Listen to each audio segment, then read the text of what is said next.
Muy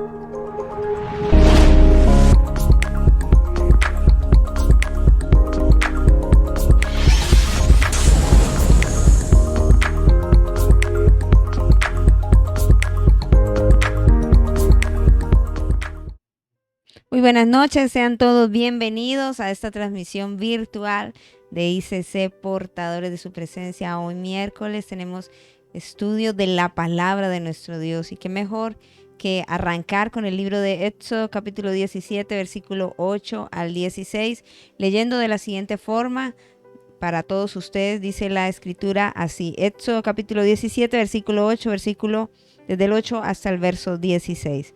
Entonces vino Amalec y peleó contra Israel en Refidín, y dijo Moisés a Josué: escógenos varones y sal a pelear contra Amalec mañana. Yo estaré sobre la cumbre del collado y la vara de Dios en mi mano. E hizo Josué como le dijo Moisés, peleando contra Amalec, y Moisés y Aarón y Hur subieron a la cumbre del collado. Y sucedía que cuando alzaba Moisés su mano, Israel prevalecía, mas cuando él bajaba su mano, prevalecía Amalec. Y las manos de Moisés se cansaban, por lo que tomaron una piedra y la pusieron debajo de él, y se sentó sobre ella, y Aarón y Hur sostenían sus manos, el uno de un lado y el otro de otro lado. Así hubo en sus manos firmeza hasta que se puso el sol. Josué deshizo a Amalec y a su pueblo a filo de espada. Y Jehová dijo a Moisés: escribe esto para memoria en un libro, y di a Josué que raeré del todo la memoria de Amalec y debajo del cielo. Y Moisés edificó un altar y llamó su nombre Jehová Nisí. Y dijo: por cuanto la mano de Amalec se levantó contra el trono de Jehová, Jehová tendrá guerra con Amalec de generación en generación. Oremos. Padre, te damos gracias en esta hora, en esta noche. Doy gracias, Señor, por cada oyente que nos acompaña en esta hora, Señor, y que ha sacado de su espacio, de su tiempo para escuchar tu palabra, la meditación de ella. Y pido, Señor, que a través de ella hoy, Señor, tu palabra sea edificando nuestra vida y sea edificando nuestro corazón. Te pido, Señor, que seas activando todo nuestro ser, espíritu, alma y cuerpo, Señor. Y permítenos, Señor, ser cada día más como eres tú. Por eso el anhelo ferviente de nuestro corazón, Señor, es que a través de tu palabra seamos edificados, seamos, Señor, exhortados, seamos animados, Señor, y cada día podamos, Señor, ser más como eres tú. Hoy a través de tu palabra, edifícanos, Señor, consuélanos como lo acabo de decir, Señor, pero también permítenos tener una claridad más acerca de tu persona y de aquellas cosas que quieres, Señor, que nosotros no tengamos en nuestro diario vivir. Padre, toda gloria, toda honra, toda alabanza y toda exaltación por los siglos de los siglos. Amén y amén. Una vez más quiero dar la bienvenida a cada una de las personas que en esta hora nos están acompañando en esta transmisión virtual. Hemos acabado de leer Éxodo capítulo 17, versículo 8 al verso 16, donde nos habla acerca de un pasaje muy conocido que habla acerca de la guerra que tuvo el pueblo de Israel en Refidín y contra el pueblo de Amalec, y donde sale una palabra muy importante y muy maravillosa de Jehová Nisí, que significa Jehová es estandarte o Jehová es mi bandera. Mirando el verso 8, empezamos a revisar lo que dice la escritura, que vino Amalec y peleó contra Israel en Refidín. ¿Quién era Amalec o quién eran los amalecitas? Si revisamos Génesis capítulo 36 para empezar a hacer una pequeña introducción de este pueblo.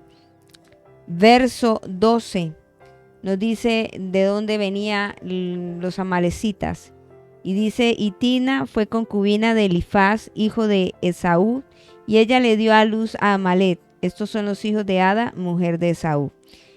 Que podemos ver que era de la descendencia de Esaú, hijo también de Isaac, ¿cierto? Y hermano de Jacob. Los amalecitas dice que, pues, que un hijo de Esaú, que era Elifaz, tuvo un hijo llamado Amalec con una concubina. Algunos preguntarían, ¿qué es una concubina? Porque las concubinas podríamos decir que eran los hijos ilegítimos, ¿sí? O sea que Amalek fue hijo ilegítimo de Elifaz. No fue con su esposa, sino con su concubina. ¿Qué es una concubina? Una concubina es una unión de dos personas, entre un hombre y una mujer, sin impedimento para contraer matrimonio. En la época hebrea o antigua, la concubina era inferior en el sistema de la poligamia, o sea, por lo general era principal la esposa y la concubina era la inferior y era tomada de las esclavas.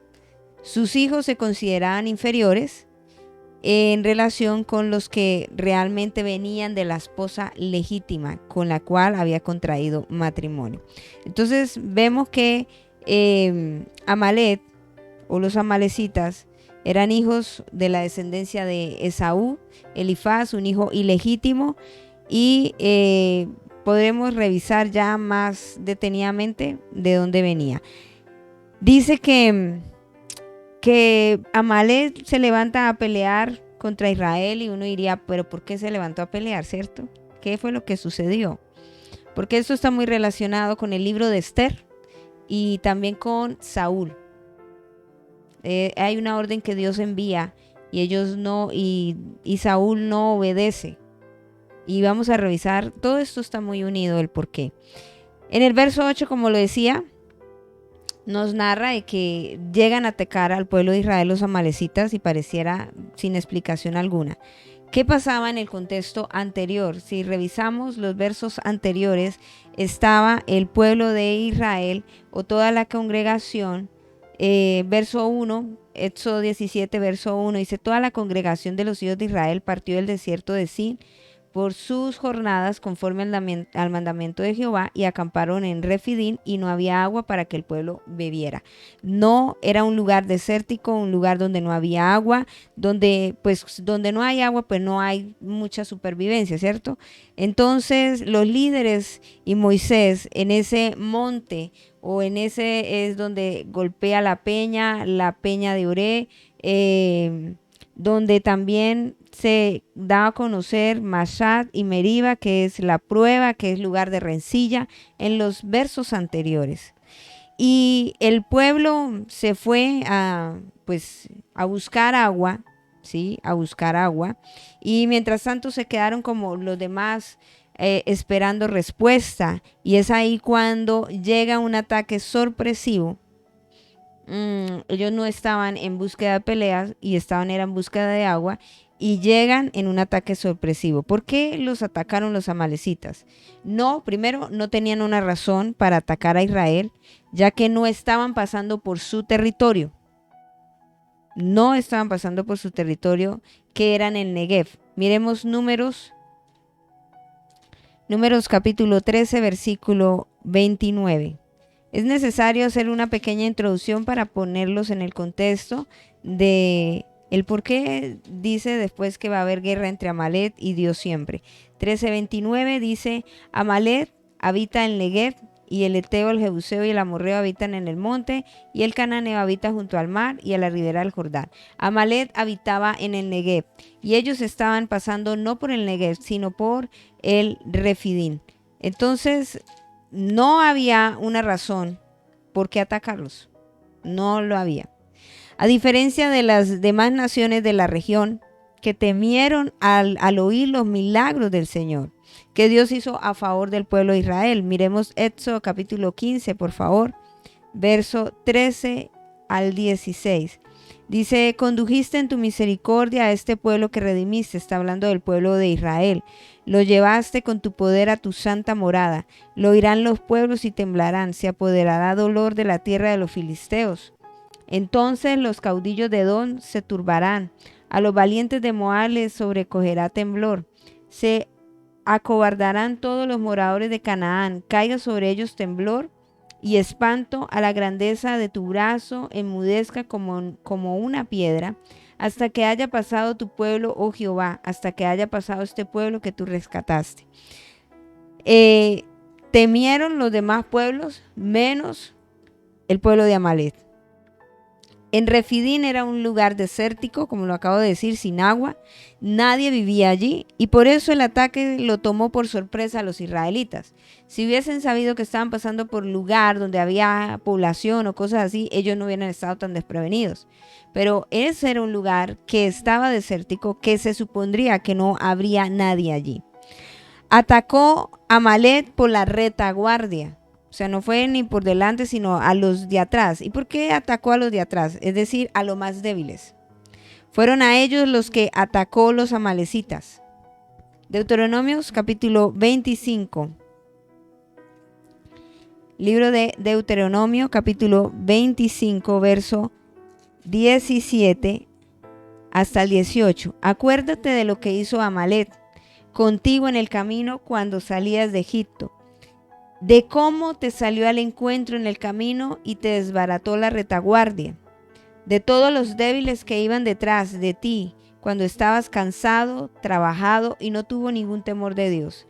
Entonces dice que atacó a los más débiles, y si vamos a hablar de los más débiles son los ancianos y los niños y las mujeres, y sin ninguna razón. O sea, no había razón por qué Amalek debía atacar a los más débiles. Es como llegar a la casa y de su casa, si usted tiene atacar lo más débil, no es que no tengan fuerza, la cuestión es que no están preparados para una guerra. Un niño de 1 año se puede defender frente a alguien que ya viene armado, que viene con experiencia de guerra. No. Una mujer quizás en estado de embarazo, que no pueda correr, no se pueda defender, lo mismo que un anciano, las fuerzas bajan. Y vemos que a Amalek no le importó eso, atacó la retaguardia, la gente más débil. ¿Será que a Dios le agradó eso? Obviamente no. Y tampoco estaban pasando por el territorio de ellos para decir, es que vamos a defender nuestro territorio. O sea, estaban lejos del territorio de Amalek. Amalek estaba por el Negev y ellos estaban por el lugar desértico donde era Refidín. Nada que ver con ningún territorio de los amalecitas para decir que se sentían de pronto intimidados por el pueblo de Israel porque estaban pasando por allí. Entonces era un pueblo malo, porque si no les estaban haciendo nada, ¿por qué vienen a atacar a los niños, a los ancianos y aún a las mujeres? Esa es la parte más frágil. Y lo más fácil que pudiese, hicieron estos. O sea, miremos la magnitud de la maldad. Y si tenían animales, también atacaron los animales. O sea, pregunto yo, ¿qué les estaba haciendo el pueblo de Israel? Nada. Solo estaban en búsqueda de ¿qué? De agua. Nada más. Y en el verso 9 de este mismo capítulo, dice Moisés a Josué. Es la primera vez que empieza a aparecer Josué como tal, de atacar como un conquistador. Antes no. Y me puse a estudiar y decía que en la versión de Jesús, la versión griega, el nombre griego es Josué. Yo quedé, wow, ¿qué significa Salvador? Es la primera vez que aparece Josué en acción. No después de que se muere Moisés es que aparece Josué en todo su esplendor. Pero aquí vemos que Moisés llama a Josué y si miramos podríamos decir que es una sombra y una figura de Cristo como nuestro Salvador, que sale en acción. Dice, escógenos varones y sal a pelear contra Amalek. Mañana yo estaré sobre la cumbre del collado y la vara de Dios en mi mano. Y hay una explicación muy hermosa alrededor de esto. Lo más fácil, ¿qué era lo que hubiese podido hacer Moisés? Orarle de una vez ahí a Dios y decirle, háganos como hiciste con el pueblo de Egipto. ¿Cierto? Dijo, los confundió, puso la nube, fue facilito, les abrió el mar rojo. No tuvieron que pelear con el pueblo de Egipto, pero con los amalecitas sí. Y hay algo interesante de lo que dice Moisés. ¿Qué es lo que le dice? Pues, tranquilo, yo voy a ir hasta ¿dónde? Dice él, hasta la cumbre del collado. Y Moisés no tenía 15 años. Y subir un monte tiene trabajo. Dice, mientras estamos aquí, ustedes están peleando, yo voy subiendo el monte. Y no solamente iba a ir solo, se llevaría en su mano, dice, la vara de Dios en mi mano. O sea que él tuvo que también hacer un esfuerzo para subir el monte. Y no solamente, dice en el verso 9, sino en el 10, e hizo Josué como le dijo Moisés, peleando contra Amalec, y Moisés y Aarón y Hur subieron a la cumbre del collado. Se llevó a su hermano, que era Aarón. Muchos dicen que Hur, no me consta, porque no lo encontré, pero muchos estudiosos dicen que Hur era el cuñado de Moisés, que era el esposo de María o Miriam, como en otras versiones dice, la hermana también de Moisés, ¿sí? Entonces que se había llevado a el hermano y al cuñado para que le ayudaran en esta tarea encomendada, que pareciera que la estrategia que usó Moisés no fue ninguna militar, ¿o sí? Dijo, bueno, mañana, tranquilos, a ver, usted sale aquí por el costado, por el lateral, por el frente, No, él no dijo nada de eso. Nada de eso. Su estrategia militar fue ir a buscar a Dios. Y es donde debemos entender que aun cuando muchos se levanten en contra nuestra, nosotros debemos correr ¿a quién? Debemos correr a Dios. Dios podía haberlo hecho de una forma diferente, hacerlo de la forma milagrosa que lo hizo la primera vez en Egipto. ¿Es así o no es así? No, lo hizo de otra forma, de otra manera. En esta ocasión, Dios quería que los israelitas participaran de su propia defensa. Dios quería que en medio de esta prueba aprendieran cómo era defenderse. Y usted dirá, ¿y cómo así? ¿Por qué? Esto sería algo de práctica, porque ¿cómo iban a conquistar la tierra prometida si nunca habían batallado con ninguno? Usted revisa los capítulos anteriores y ellos nunca se enfrentaron al pueblo de Egipto, ¿o sí? ¿A los egipcios se enfrentaron? No. Quien los defendió y los sacó fue el Señor. Revisamos los capítulos anteriores de Jacob y todo esto, nunca vimos que ellos se enfrentaran a ningún rey, a ninguna clase de persona para conquistar una tierra. Y en este momento Dios está usando el escenario que parecía contrario, que no fue Dios quien los levantó, ¿o sí? No, fueron gente que no temía a Dios, porque si usted revisa la raíz de Esaú, Esaú fue el que tuvo por poco la bendición, la primogenitura, la vendió por un plato de lentejas. Entonces, si estas eran sus raíces, ¿qué podíamos pensar de su descendencia? Gente que no temiera a Dios.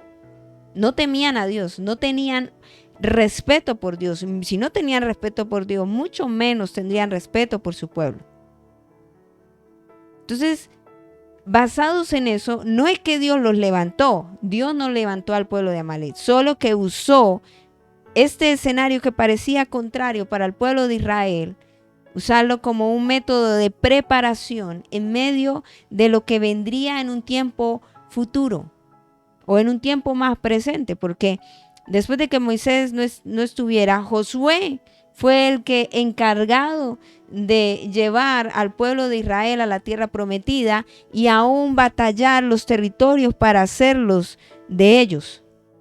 Y aquí era la primera vez que el pueblo se enfrentaba cara a cara con el enemigo para defenderse.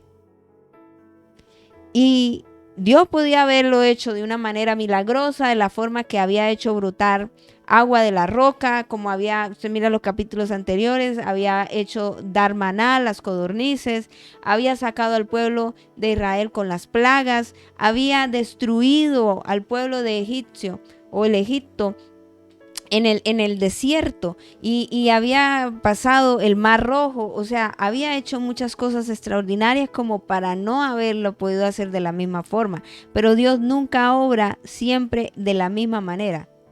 En algo Dios siempre quiere mostrar algo a su pueblo. En los capítulos anteriores le quería mostrar que Él era el Dios sobre todos los dioses, pero en este necesitaba enseñarles que tenían que aprender a defenderse. ¿Para qué? Como práctica para cuando entraran a la tierra prometida. En esta prueba, Dios quería enseñarles una gran lección. El Señor quiere que hagamos nuestra parte ante las pruebas de la vida, pero al final debemos saber que la victoria viene de Dios. Vuelvo y se lo repito. Dios quiere que hagamos nuestra parte ante las pruebas de la vida, pero al final debemos saber que la victoria viene de ¿quién? Viene de Dios. No es, hermano, ore por mí para que Dios me dé un trabajo y usted se quede durmiendo allá. Ay, sí, el Señor me va a dar el trabajo, pero ni siquiera se esfuerza usted por hacer una hoja de vida y presentarla, pensando que Dios todo le va a hacer. Porque de pronto, en tiempos anteriores, Dios lo hizo de esa manera.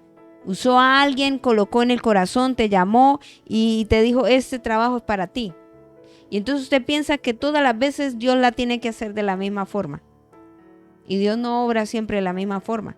Usted revisa toda la Biblia y los milagros no fueron los mismos, ¿o sí? No. En cada una hay una lección que quiere enseñarle al pueblo. Y si esto pasó con el pueblo de Israel, ¿será que para nosotros seremos los desentendidos? ¿Será que para nosotros no va a pasar? Es entender que participamos también en medio de ella, pero entendidos que solo Dios nos puede dar la victoria. Y esta es la lección que Dios quería enseñarle al pueblo. Esta lección estaba representada en la mano de Moisés apuntando, mire, hacia el cielo. ¿Qué fue la estrategia militar de Moisés? Yo me voy desde ya a la cumbre del monte y mañana estaré allí orando. ¿Qué es lo que haría? Y la vara de Dios en mi mano. Y mirando hacia dónde, hacia el cielo, sabiendo que solo Dios podía darle la respuesta. Pero Dios no lo hizo de la misma manera. Él sabía que solo Dios podía darle respuesta a su pueblo. Cuando hay algo importante que era apuntando a dónde, si usted revisa, el 11 dice, y sucedía que cuando alzaba Moisés su mano, Israel prevalecía.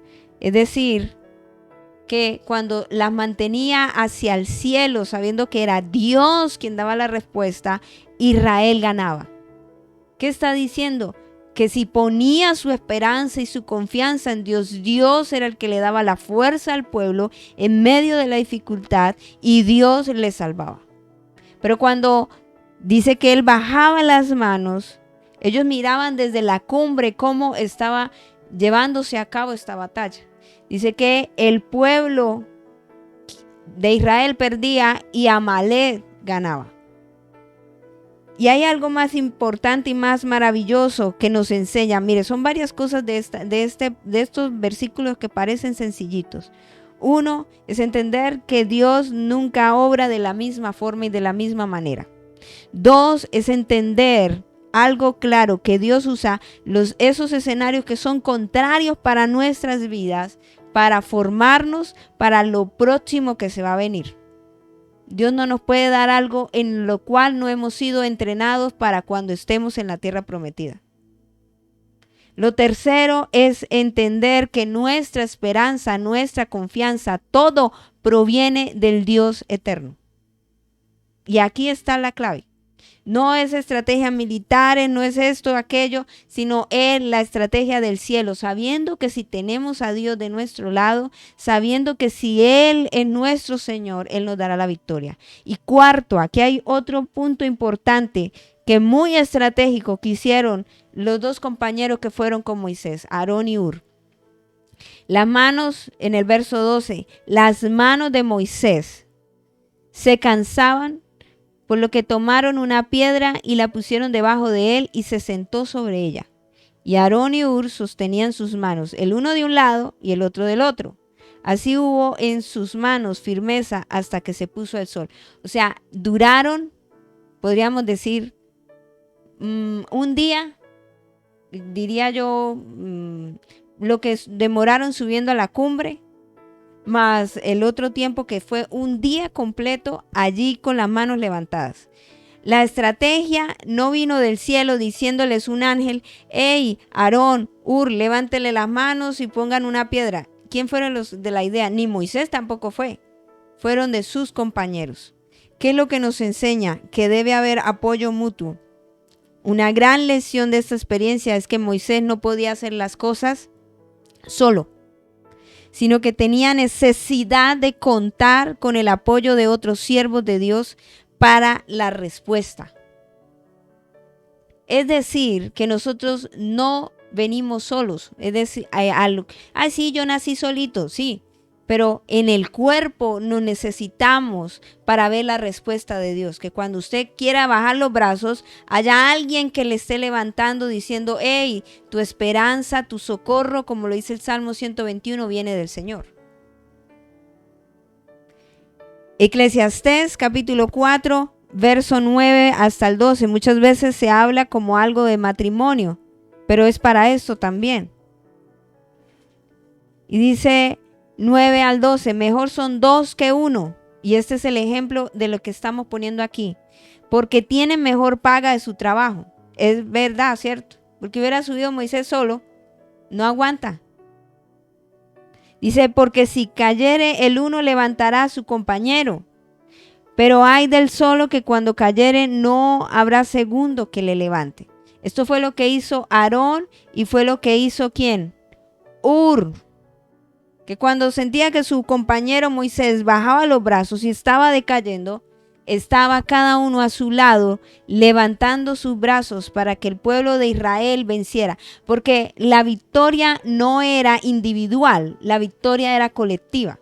Y eso es lo que se nos ha olvidado como iglesia, que no ganamos individualmente, sino que ganamos colectivamente. ¿O quién se llevaba los honores acá? Ninguno. Quien se llevaba los honores era Dios, porque Él era el que estaba dando la respuesta, solo que les estaba enseñando al pueblo a que su esperanza fuera puesta en los cielos, que no tenía que ver con la mucha fuerza de ellos, sino con la fuerza del Señor, que era Dios quien fortalecía, pero que también al mismo tiempo necesitaba de coequiperos para que estuviesen a su lado para levantar las manos en el momento en que sentía que ya no podía. Son unas lecciones maravillosas y especiales. Y en el verso 12 de Eclesiastés dice, capítulo 4, verso 12, si alguno prevaleciere contra uno, dos le resistirán, y cordón de 3 dobleces no se rompe pronto. Esto fue lo que pasó en ese lugar.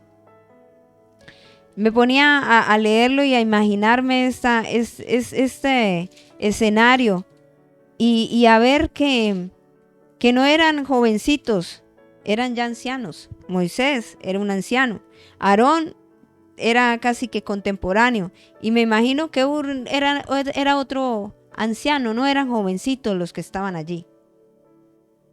Y entre ellos se apoyaron, no dijeron, ay, Moisés estaba, no, ¿qué pasa? Él verá hasta dónde aguante, nosotros solo vinimos a acompañarle. No, hicieron más. Y esto es donde necesitamos volver a apoyarnos, que si a alguien falta es, oye, ¿por qué estás faltando? ¿En qué quieres que yo te apoye? Pero hay gente que dice, no, yo lloro solo, sufro solo, me muero solo. Y cuando nos damos cuenta se quedó solo y realmente se fue hacia atrás.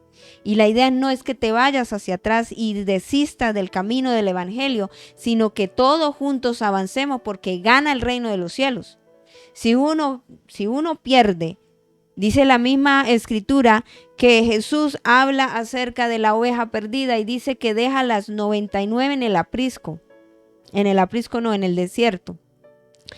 Y las deja en el desierto y se va en búsqueda de esa que se perdió. Si eso nos dice Jesús que es tan importante una que se pierde, ¿cuánto más una pérdida dentro del reino de los cielos en este momento? De que alguien que caminaba conmigo, que estaba en la iglesia, que cantaba, que oraba, que estaba a mi lado, se devuelve, yo debo sentir tristeza. Porque, ¿qué fue mi función también de pronto al lado de este compañero? O usted pensar que puede solito o puede solita. Cuando usted sienta que está que desfallece, hay momentos en los que yo he escuchado pastores contemporáneos y han querido desertar del evangelio, dejar el ministerio. Hermano, no ha sido el primero, usted no es el único. También yo he pasado por estas, pero es lo bueno de tener compañeros, siervos de Dios al lado nuestro que nos levantan las manos nuevamente para decir, vamos, que se puede, porque la victoria del Señor, Él nos la va a dar. Así que si el Señor hoy nos está hablando de esto, es para que usted piense y sienta que necesita gente a su lado también para que el reino de los cielos también gane.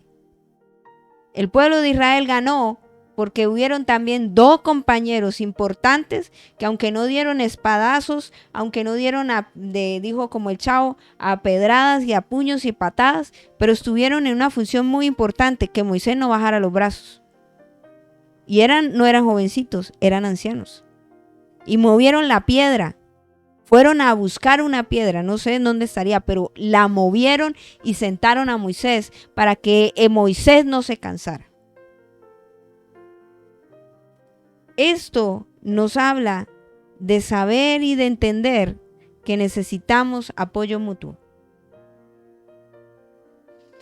Ahora dice que en el verso 13, Josué deshizo a Amalek y a su pueblo a filo de espada. Aunque los israelitas no tenían experiencias en la guerra, ¿o sí? Yo ya lo acabé de decir que no. Como lo tenían los amalecitas, vuelvo y reitero esto importante, el Señor les dio la victoria.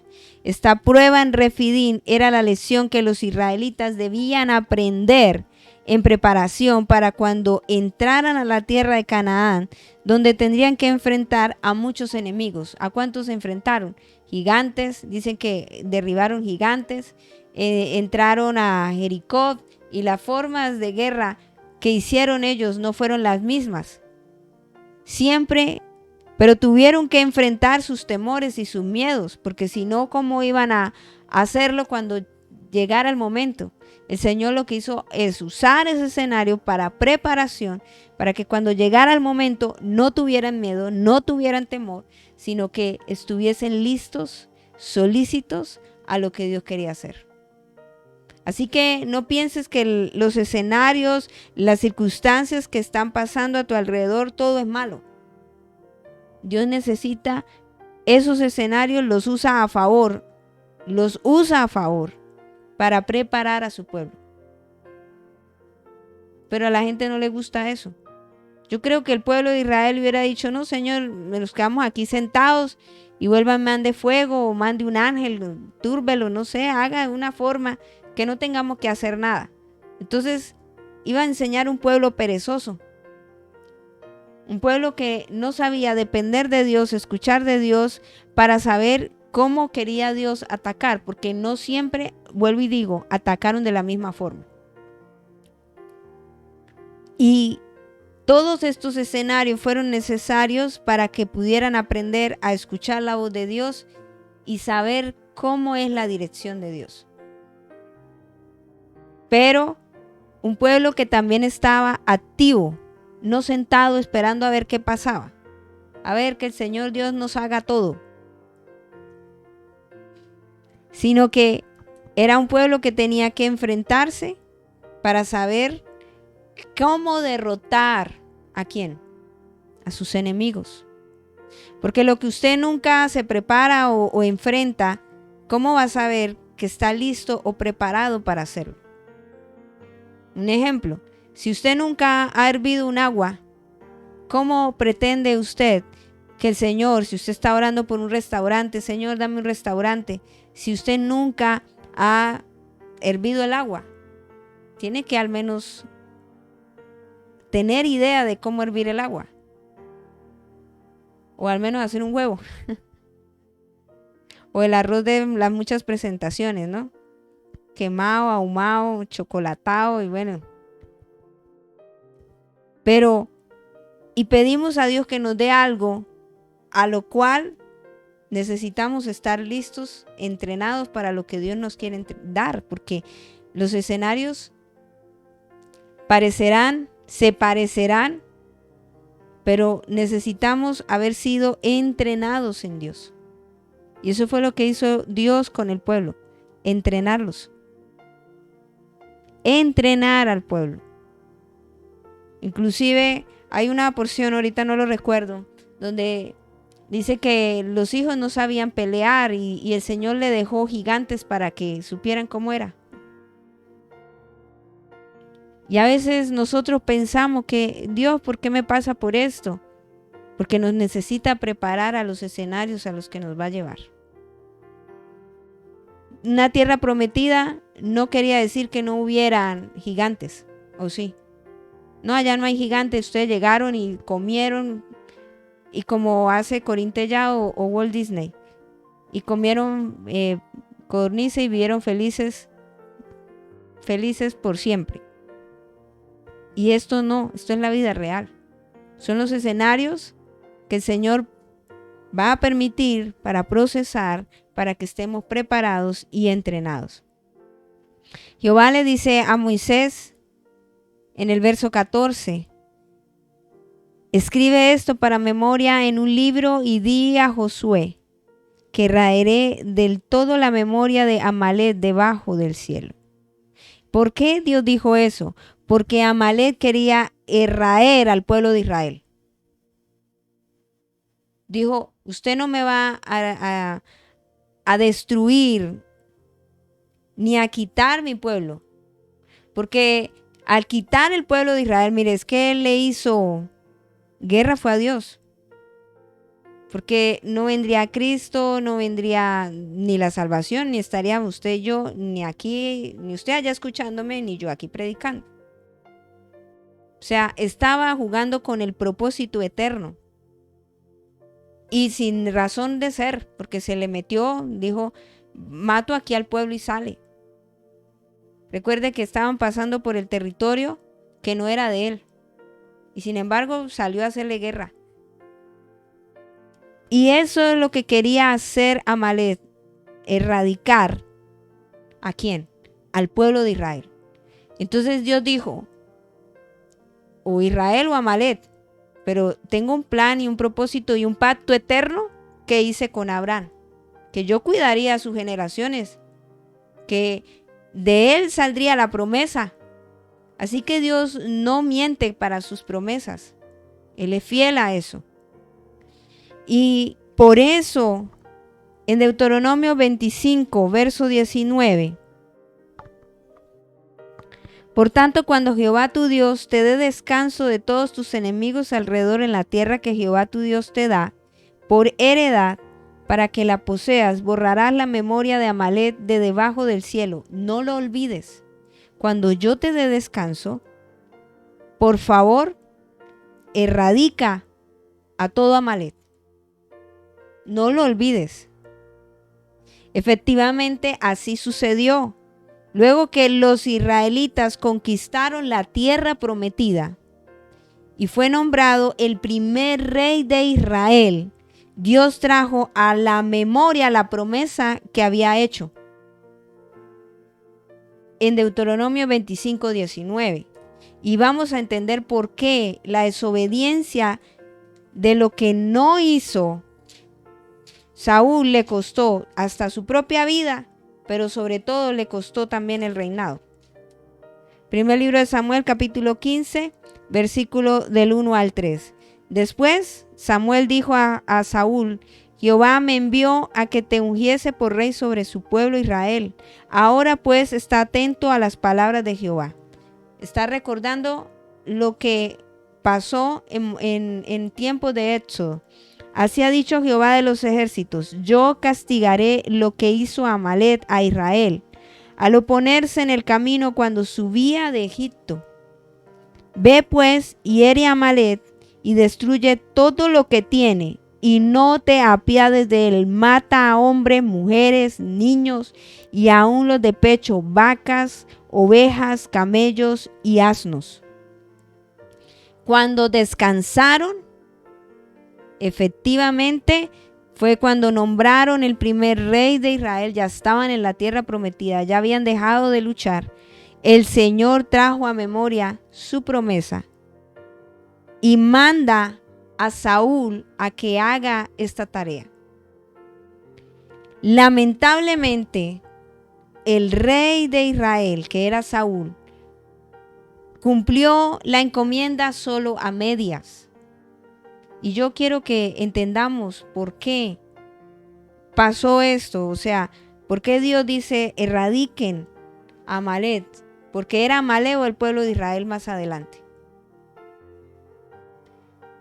Con vida. ¿Y qué es lo que hace este? Deja con vida a una amalecita que es Agag.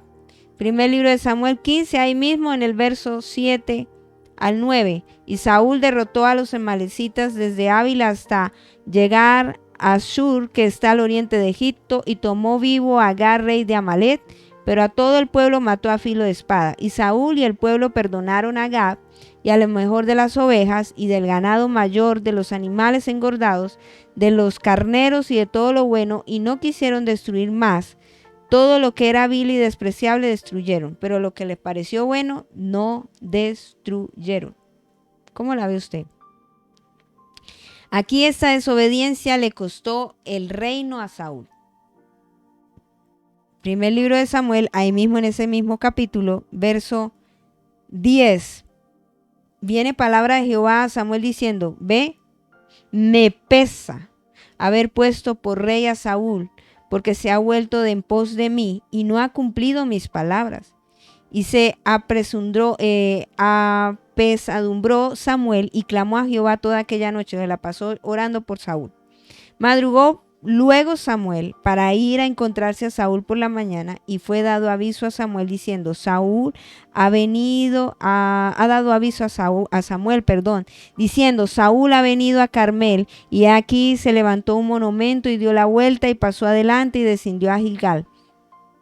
Sigue diciendo: vino pues Samuel a Saúl, y Saúl le dijo: bendito seas tú de Jehová, yo he cumplido la palabra de Jehová. ¿Sí es verdad? No es verdad. Samuel entonces dijo: pues ¿qué es el válido de ovejas y bramido de vacas en este que yo oigo con mis oídos? Saúl respondió: de Amalek los han traído, porque el pueblo perdonó lo mejor de las ovejas y de las vacas para sacrificarlas a Jehová tu Dios. No dice mi Dios, sino dice tu Dios. Pero lo demás lo destruimos. Entonces dijo Samuel a Saúl: déjame declararte lo que Jehová me ha dicho esta noche. Y él le respondió: di. Dijo Samuel: aunque eras pequeño en tus propios ojos, ¿no has sido hecho jefe de las tribus de Israel y Jehová te ha ungido por rey sobre Israel? Jehová te envió en misión y dijo: ve, destruye a los pecadores de Amalek y hazle guerra hasta que los acabes.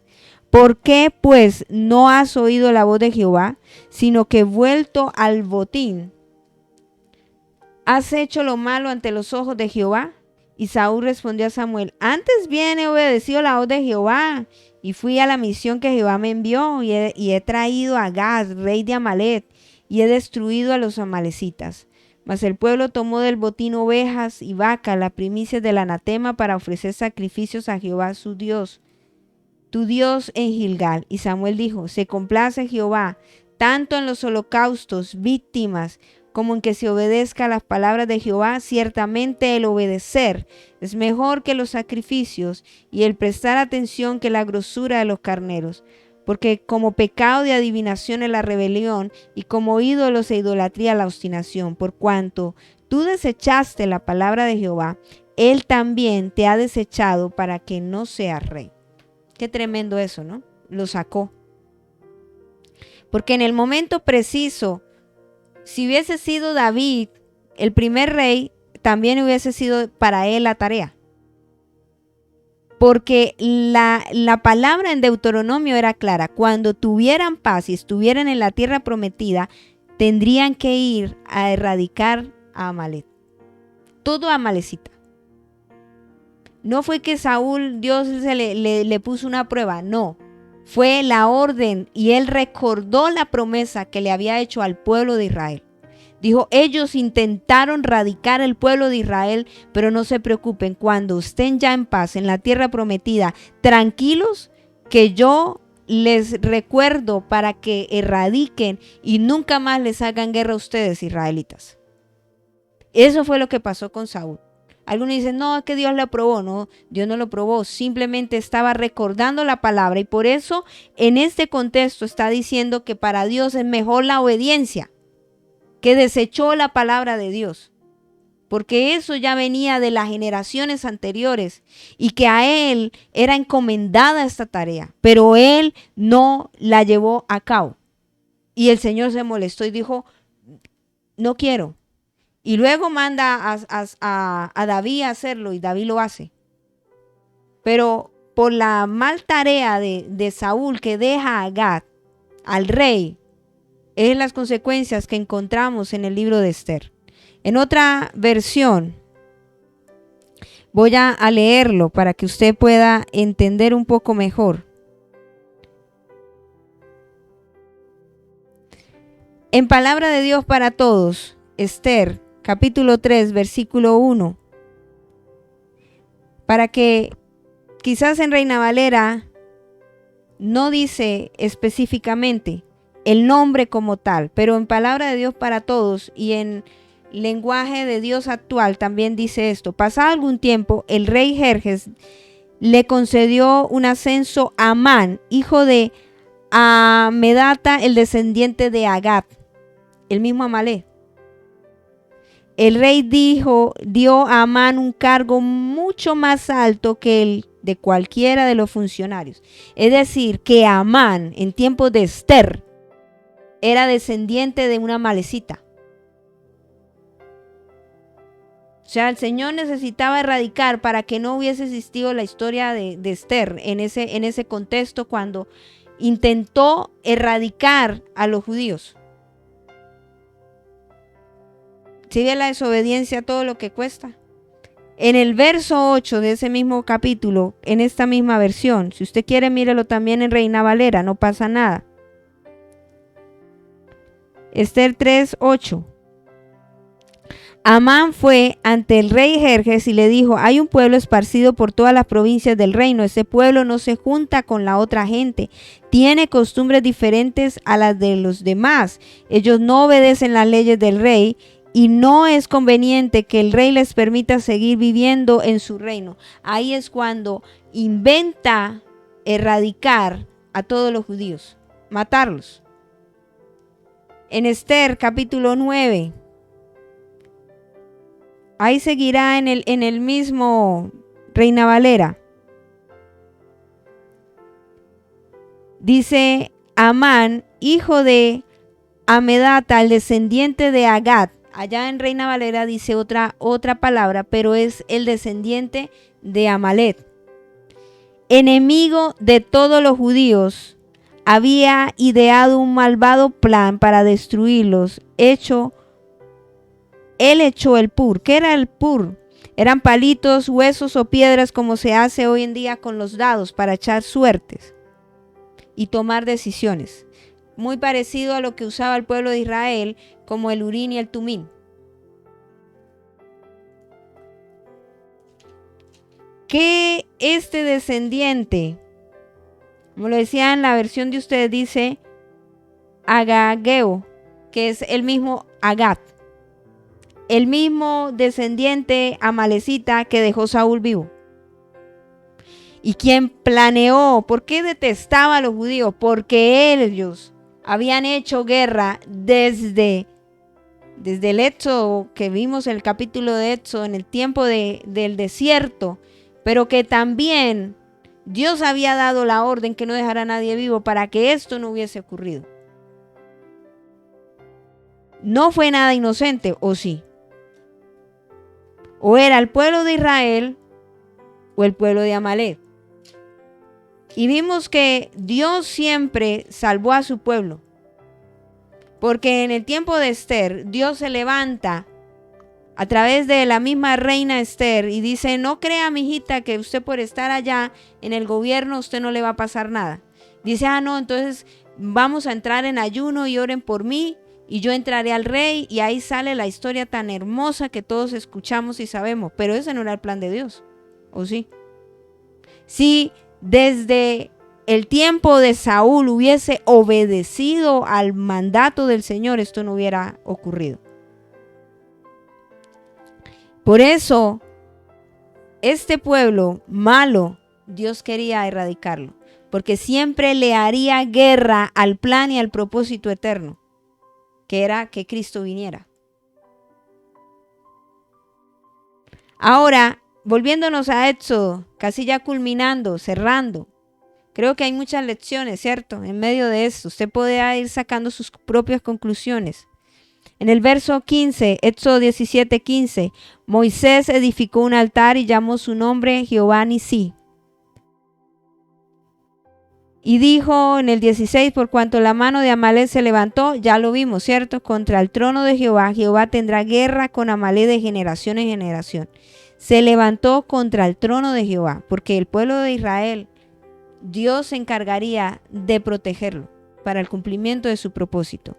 En el 15, como decía, Jehová Nisí literalmente significa bandera, estandarte, pero en el sentido figurado también significa señal o milagro. La bandera es una señal de identificación, se alza a lo alto para que todos lo vean y lo reconozcan. De igual manera sirven los milagros como testimonio del poder de Dios. Lo que estaba diciendo aquí es: Jehová es el que lo hizo posible en nuestra bandera, en nuestro estandarte, en nuestro pronto auxilio. Es quien nos sostiene. ¿De quién fue la victoria? De Cristo Jesús. Concluyo para ir cerrando y hacer nuestra oración. Podemos entender que cuando el enemigo se levante en contra de su pueblo, Dios siempre levantará bandera. Dios siempre estará allí. Dios siempre estará para socorrernos, ayudarnos y orientarnos. Pero también nos enseña que en medio de eso es tiempo de preparación, es tiempo de saber que no estamos solos, es tiempo de entender que debemos obedecer, porque eso acarreará cosas en las generaciones venideras. Que también debemos comprender y entender que todo proviene de Dios, aún hasta la victoria, que no es en nuestras fuerzas, sino es con su Santo Espíritu. No olvide esto. ¿Qué conclusiones podemos sacar? Dijo muchas, dentro de tantas, de todas las que hemos hablado. No olvide esto, más importante, Dios es quien nos da la victoria en medio de cada circunstancia y en medio de cada situación. Lo que nos corresponde a nosotros es obedecer, saber que no estamos solos, que debemos colocarnos coequiperos a nuestro lado para que nos ayuden en la batalla, y gente entendida, porque se necesitó gente entendida como un Aarón y un Hur para mover la piedra y la estrategia para poderle levantar las manos a Moisés. Y en fin, tantas cosas que podemos hablar que por el tiempo se nos hace corto. Por eso oremos. Padre, te damos gracias en esta hora, en esta noche, por habernos regalado, Señor, este momento de meditación de tu palabra. Son tantas cosas que podemos extraer de ella. Son tantos aprendizajes, Señor. Pero el más importante es lo que concluye diciendo Moisés, recordándole al pueblo una señal muy memorable, que la victoria la diste tú y que tu promesa tú la llevarías a cabo, Señor. Aun cuando pasaran las generaciones, tú no olvidarías tus promesas.